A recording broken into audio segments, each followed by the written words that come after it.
mom, she is back with another vlog. So eto na nga, at pag umaga at may pasok si Pinky, ganito madalas ang eksena dito sa aming sala. So recently nga pala, nawiwili siya sa Zoe hair. Hindi pa nga pumasa sa quality control yung pagkakatali ko sa kanya dyan dahil sinecheck niya nga daw, hindi daw dapat sa likod. Dapat daw yung pinakapaikot ng kanyang buhok nasa gilid para kitang-kita daw. So ayun na nga pala, dumating na rin si Papa dahil siya ang maghahatid kay Pinky. So maaga pa lang kaming nagising, nag-almusal, then itong si Kowa, kapag may pasok ang ate niya, gusto niya belong din siya, like aasikasuhin din siya, papaliguan din siya, bibihisan din siya, pero sasama lang naman siya sa paghatid. Since 3 years old na nga siya at lagi niyang bukang bibig na gusto nga rin daw niyang pumasok sa school, iniisip ko kung i-enroll ko na ba siya for daycare na salingket. Andito nga pala sa may bintana si Pingoy dahil nagli-leak yung pinakatubo or hose na nilagay namin dito sa ilalim ng aircon. So inayos niya lang yan ng madalian at okay na ulit. For lunch naman, nagluto lang si Pingoy ng menudo. Napakasarap partida. Nakashift pa siya niyan habang nagluluto. Nanood lang din ako ng movie dito sa kwarto habang inaantay matapos yung shift ni Pingoy dahil sasama siya sa amin.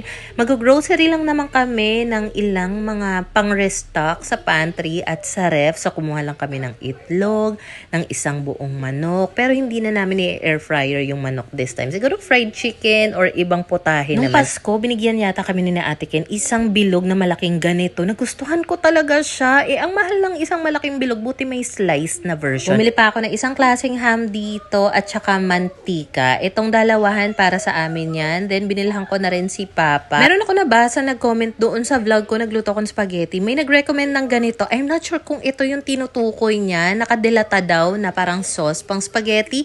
Tatry ko yan next time. So bumili na rin ako dito ng suka at saka chicken noodles. Isang pack na talaga. Kailangan din namin ng garlic powder. Kaso napansin ko kasi tumitigas yung ganito. Kaya naghanap na lang ako ng maliit na pack or yung singles. Kaso garlic granulated ang meron. Kumuha na rin ako dito ng century tuna. Bali, konti lang naman yung mga kailangan lang talagang pangdagdag sa stock sa pan. May napanood din ako na video na gumawa siya ng salad wrap. So ang ginamit niya doon is QP na Caesar salad dressing. Akala ko wala. Yung pala nasa mayonnaise area ako tumitingin. Tapos ayan na nga, nahanap ko na siya. Gusto ko siyang masubukan. Kasi before, kapag meron akong lettuce, eto yung ginagamit ko. Yung Clara Olay na nakasachet.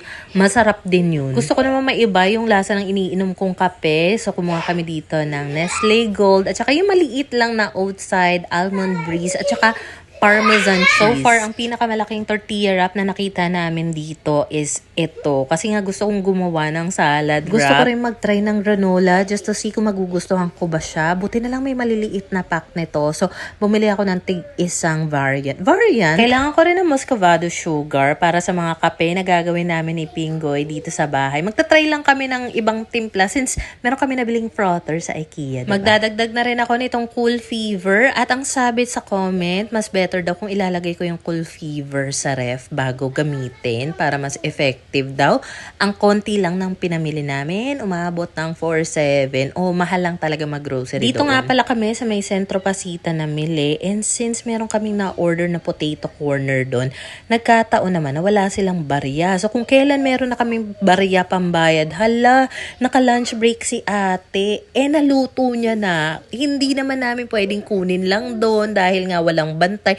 So, 1 hour pa daw yun. Sabi ni Pingoy, antayin na natin. So, ang ending, naghanap na lang kami na maiikutan dito. Tapos, ngayon lang ako nakakita ng Pandayan na bookstore. Kaya pala, yung teacher ni Pinky, laging binabanggit Pandayan sa group chat. Kasi, before, nakita ko tong Pandayan sa Orange app. Yung pala, meron pala siyang bookstore na ganito talaga. And first time ko makapasok dito, meron siyang mga good finds, pang regalo, lalo na pag malapit na Valentine's. Kakaikot-ikot dito sa maliit na area ng Centro Pasita, nakita namin itong razon. So, ayan, order sana kami ng pansit gisado. Wala daw, palabok na lang. So, hindi ko pa nasusubukan yun, kaya today is the day at saka halo-halo. So, gusto ko yung halo-halo nila dito kasi minimalist yung atake niya. Ayoko ng halo-halo na maraming sahog sa totoo lang. Halo-halo nila dito, it's a yes for me. Pero yung palabok, masarap siya sa totoo lang. Pero mas trip ko lang talaga yung lasa ng amber. Pero si Pingoy, gustong-gusto niya to. Sa gilid naman itong razon, merong fresh option. So, eto, napabili pa nga kami ng kung ano-ano pa. Alam mo, yung isang oras na aantayin namin para doon sa in-order na potato corner, kung ano-ano pa talagang nagastos namin. So, ayan nga, naisipan namin bumili ng pang-steak. Pagka-uwi nga namin, dumiretso agad ako dito kay Papa para magdala ng ayuda. So, naabutan ko siyang tulog pa. Nagising ko yata. So, meron siya ditong tinapay. Binilhan ko rin siya ng drumstick na manok, baboy, pandagdag stock dahil nung kailan namalengke at nag-grocery din naman kami. Binilhan ko na rin siya ng mantika, boy bawang, tig-isa kaming boy bawang, champurado dahil yan ang nire-request ng mga bata tuwing andito at allowance ni Papa. So from time to time, binibigyan ko siya ng 1K. Depende kasi matipid yan At saka from time to time naman, namimili kami sa grocery, sa palengke. So hindi rin naman talaga siya completely nauubusan ng stock sa bahay. At yung paborito niyang strawberry jam, syempre meron din. Pagkatapos natin makapag-share ng blessing sa bahay ni Papa, bumalik na rin ako dito dahil mag-aasikaso naman ako ng mga pinang-grocery namin para dito naman sa bahay. Alam mo, sobrang blessed and grateful ko talaga na sa ngayon, nagagawa ko masuportahan si Papa. Nakakatulong din ako sa finances namin ng pamilya namin. Nakabukod kami. Kasi itong mga bagay na to, sa panaginip, parang imposible noon, like few years ago. Pangarap ko lang talagang makabukod. Pero ngayon, 'di ba, sobrang grabe talaga yung nagawa ng pag-vlog ko. Pati yung pag-affiliate, malaking tulong talaga siya sa family na. So anyway, itong mga pinamili ko, paglalagay ko na muna dito sa lamesa para naman mamaya kapag time to organize na, hindi ako mahirapan since nakalatag na sila lahat dyan. So anyway, habang nag-aayos nga ako dito, alam mo may mga times talaga na biglang pumapasok sa isip ko, buti na lang talaga, nag-iba yung direksyon ng buhay ko. Kasi dati, nagtatrabaho nga ako sa call center, lagi ko namang kinukudayon. Yung huling company na pinagtrabahuan ko, nasa 7 years yata ang tinagal ko doon. Hindi kasi ako mahilig mag-hop ng trabaho. Parang takot na takot akong umalis sa comfort zone ko. Gusto ko, ahente lang ako. Ayaw kong ma-promote or anything like that. Takot din naman ako mag-try ng ibang trabaho. Even though gusto kong mag-abroad. Pero wala akong lakas ng loob na simulan.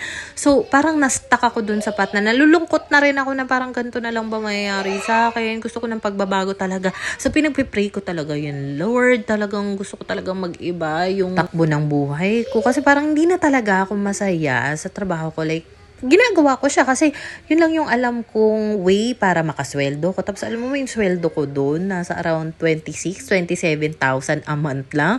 Nagbo-boarding house pa ako. Syempre, yung pagkain mo pa, bayad sa boarding house, ano pa ba, allowance mo. Hindi ko rin talaga alam bakit nagawa akong tumagal ng ganung katagal doon. And I think kapag para sa talaga yung isang bagay, mangyayari at nangyari, ibibigay talaga sa'yo ni Lord yan. So, ayun na nga, nabuntis ako kay Pinky, 'di ba?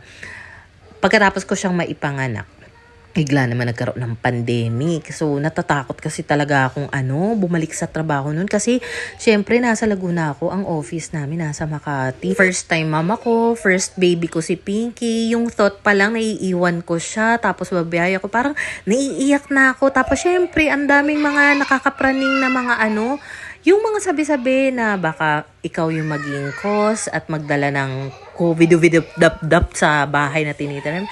So, yun talaga, grabe yung takot na ibinigay niya sa akin. So, kahit tinatawagan ako ng HR, parang wala akong lakas ng loob talaga kasi kailangan na daw mag-return to office. Sabi ko, hindi ko talaga kaya. So, ayun, hindi na nga talaga ako nakabalik. Tapos, for a while, tinago ko kaya yun. Kasi ng mga panahon na yun, nakikitira nga kami kina Ate Ken sa kabila, diba? For a while, tinago ko siya. Hindi ko talaga gustong malaman ng iba na wala na pala akong trabaho kasi matagal lang maternity leave, 'di ba? Ilang buwan din 'yon. So akala nila naka-maternity leave lang ako, pero kahit papaano naman, meron akong kinikitang maliit lang galing sa pagwa-vlog ko sa YT. Nahihiya akong ipaalam doon sa bahay na 'yon na wala akong trabaho kasi nga nakikitira lang ako doon. Hindi pa namin talaga kayang bumukod, pero wala akong lakas ng loob na bumalik sa office talaga nun. So nilakasan ko na lang talaga yung loob ko na sige, pupush ko na lang talaga tong pagwa-vlog. Let's see kung saan ako dadalhin nito, bahala na kasi hindi ko talaga kayang maiwan yung anak ko. Tapos yung time na yon, ang hirap din makahanap ng trabaho ni Pinggoy. So talagang nakakahiya, kaya ang ending, ang ginawa ko, kahit na bagong panganak ako or maliit pa yung anak ko, tinatry ko talaga makatulong in any way possible doon sa bahay, linis, ganyan. And eventually, na-discover ko rin na, ay, kaya ko palang maglinis ng bongga, kaya ko palang gumawa ng mga DIY makeover. So, in a way, parang siguro, hindi siya rejection. Char, redirection. Well, hindi naman ako na-reject sa trabaho. Pinapabalik nga ako. Sadyang hindi ko lang talaga kaya. But I think kudos din talaga self dahil binigyan mo talaga ng chance yung sarili mo. Nag-take ka ng risk kahit na hindi mo alam kung saan ka dadalhin nito. Dahil simula ngang nag-start akong mag-vlog, like yung daily life namin bilang pamilya na nakikitara. Talagang binablog ko talaga yan dahil feeling ko, maliban sa na-enjoy ko siya, nakaka-earn ako ng income dahil sa mga ads na lumalabas sa mga vlogs ko sa YT noon-noon pa. Tapos bigla nag-email sa akin year 2021 or 2022 yata si Orange App na gusto akong invite maging ambassador. Ambassador pang tawag dati sa affiliate. So ayun nga, sinubukan ko siya. Tapos nainganyo talaga ako. Wala pang mga free sample noon. Talagang bibili ka talaga ng mga product kung gusto mong may ma-promote. So ang ginawa ko na lang dahil nagdi-DIY makeover naman ako at hinahayaan din naman nila ako doon sa kabila na mangialam sa mga decor, pag-aayos sa kabilang bahay. Sabi ko, yung mga ginamit kong materials dito sa DIY makeover, gawin ko siyang affiliate links para kahit papaano naman may commission ako sakaling may magpindot ng link ko at bumili through my link. So, ayun, ang laking bagay. Tapos, nagkaroon pa nga ng affiliate sa Black App, tinry ko ring subukan, and ayun, nakatulong sila ng bongga. Hindi man ako kasing bonggang successful ng ibang mga mommy vlogger na nakagawa na makapagpatayo. Hindi pa tayo sa ganung level, but still malaking ano na rin to ha, malaking improvement na rin ito sa lifestyle namin kumpara noon. Kaya even before na ang dami ng babash na ano ba yung mga pinagagawa mo, naglilinis ka lang, iba-vlog mo pa, nag-aayos ka lang dyan, nagugas ka lang ng pinggan, iba-vlog mo pa.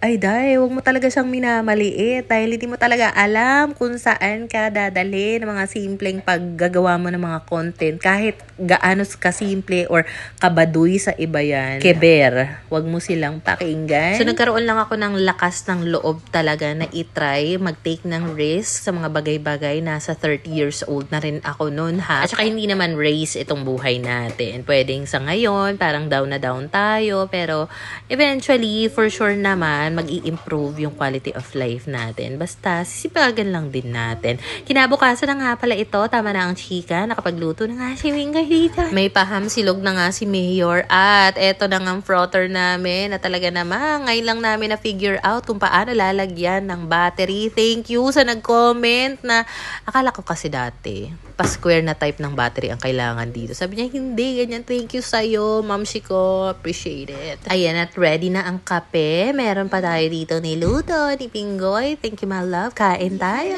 Pero baka sabihin nyo, ano ba yan? Nagtatrabaho si Pinggoy, siya pa pinagluto mo. Ganto kasi yan. Ako naman yung nag-asikato sa mga bagets, nagpaligo sa mga yan, nag-hair dryer, nag-ayos sa kanila, nag-prepare ng baon ni Pinky, and then si Papa naman yung naghatid. Alam mo, itong si Kowa talaga, sa una lang talaga, pag sinabihang wag magpapakarga ha, no carrying ha, hindi siya magpapakarga, pero pag pauwi na, Diyos ko po, magpapakarga na, kaya pag umuwi si Papa dito, hingal na, lawit na yung dila, kakakarga kay Kowa pa uwi. So habang wala pa nga yung mga bata dito, nag-ayos na rin ako, mabilisan talaga sa sala, pati na rin dito sa kwarto. So bihirang-bihira ko na nga lang maipakita itong kwarto namin sa vlog. Paano ba naman? Dahil dalawa na nga yung kutsyon, medyo masikip na talaga siya, mahirap na mag-set up ng camera dito. And merong mga nag-a-advise sa akin, gumamit na lang daw ako ng double deck, o kaya yung pull out sa ilalim, o kaya naman magpa-loft style kami ng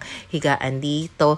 Thank you sa suggestion nyo. Pero for now, ganito lang muna tayo. At lagi ko naman sinasabi, napaka-nervyosa ko. Kaya yung pa-loft style, anything na may hagdan, double deck, hindi ko talaga i-consider yan sa ngayon. Dahil nakakatakot. Ang likot po talaga ng mga anak ko kasi wala mga babae itong mga to. Ang likot. Mas panatag talaga yung puso at isip ko na nandito lang kami sa sahig. Wala kaming bed frame. So, pasensya na kung hindi kayo sanay makakita ng ganyan. Pero, iba-iba naman tayo. What works for you may not work for others. So, Okay na yan. Lately nga pala pinipilit ko nang ayusin yung body clock ko na naman dahil feeling ko malapit ko na nga ma-achieve yung pag-aayos sa labas at kapag naayos ko na nga yung mga bagay-bagay sa labas, anong ibig sabihin yan? Babalik tayo sa pagzuzumba at pagbabay. And alam niyo ba, kahit na araw-arawin mayain ko talaga yung paglilinis pagwawalis dito.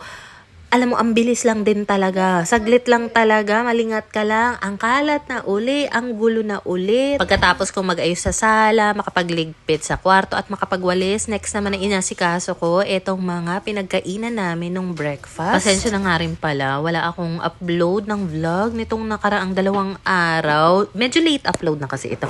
Pero kasi nitong mga nakaraan, si Kowa, masama talaga yung pakiramdam niya. Sobrang clingy niya na kapag gusto ko ng kumilos, para meron ako ma-film.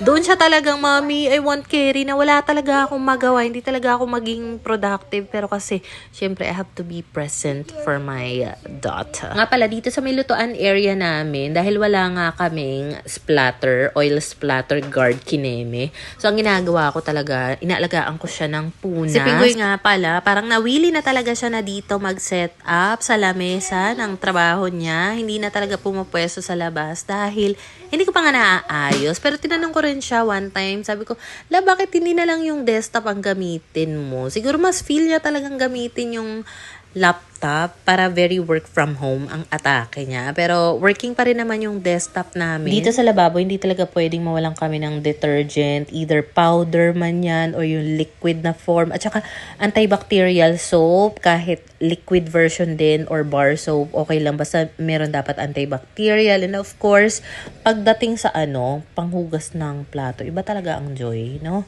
Hindi naman sponsor, pero iba talaga yung joy. Mas may peace of mind ka talagang maghugas. Lalo na kapag mamantika, masebo, talagang alam mong linis na linis. Joy, baka naman. Char. Kaya nung nag-grocery kami nung nakaraan, bumili ako ng 2 malaking bote ng Joy. So anyway, eto na nga at finally nakita ko na rin yung pang-cover dito sa galon ng tubig namin para naman wala na talaga yung masakit sa mata na color blue dahil alam ko naman, naiirita na yung paningin ninyo every time na kikita nyo yung lababo namin na nandito yung matingkad na color blue galon. Dark gray lang yung color nito. Matagal na sa amin to. Nandun pa kami sa unang apartment. Even up to now, napapakinabangan namin ng husto. No.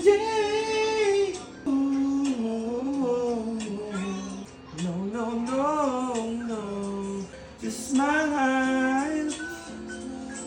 'Cause I'm taking a little time, baby. Diba? May songerist pa nga tayo dito. Songerist. Well, anyway, dito nga pala sa work from home setup niya, meron siyang ginagamit na induction speaker / phone holder. So, yun ang ginagamit niya kapag kailangan niya mag-sound trip habang nag-work. Kapag gusto niya, naka-loudspeaker, yung pinapakinggan niyang calls na ino-audit, yan lang din yung ginagamit niya, yung induction speaker. Pero kapag gusto niya naman na tahimik lang, gamitin yung induction speaker for music, gumagamit lang siya ng headset or earphone para naman mapakinggan yung calls na ino-audit niya. If ever lang naman ang bet nyo ng induction speaker, may color black din yan. Yung link ay nasa comment section at nasa showcase ko rin. Hindi pa nga rin talaga tumitigil kakakilos ang momshi dahil ubos na nga rin yung laman nitong pitchel. Ayan, at for the refill na tayo. Marami pang nangyari nung araw na yan. So, follow na lang kayo para mapanood nyo. But thank you so much guys for watching. Mini vlog ulit tomorrow. Bye!